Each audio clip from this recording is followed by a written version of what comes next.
Ate Mildred. Ganda ha? Sosyal. Wala siya magagawa kapag ito sinuot ko na.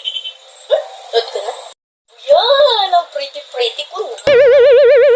Kaya lang hindi malalaman ni Ate Mildred na hinihiram ko kanyang mga gamit. Ganda-ganda ng gamit niya, tapos hindi niya sinusuot. Hindi ako na lang magsusuot, mas maganda. Right? Ready na ako sa party.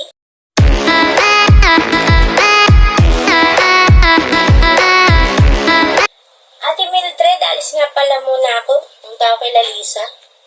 Birthday niya kasi, kaya punta ako ha. Okay, sige Mildred, ingat ka. Bakit niya sinusuot yan? Talaga naman ito. Lang ate. Ito na ate.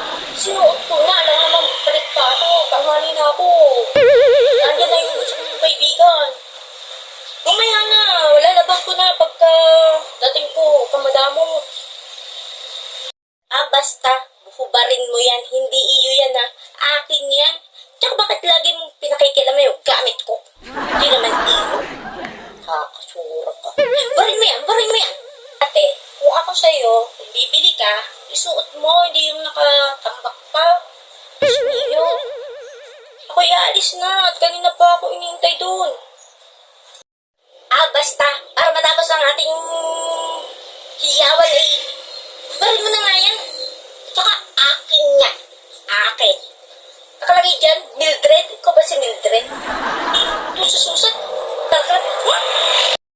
Hala ate, nakipagtalo ka pa eh. Kanina ka pa eh. Ganito na lang. Bibigyan na lang kita ng gulaman. Pagbabalot kita. Oo, di ba favorite yung gulaman tsaka tawag doon? Yung salad. Wala akong pakialam sa gulaman mo tsaka sa buko salad. Basta hubarin mo yan. Hubarin mo yan. Eh, di huhubarin.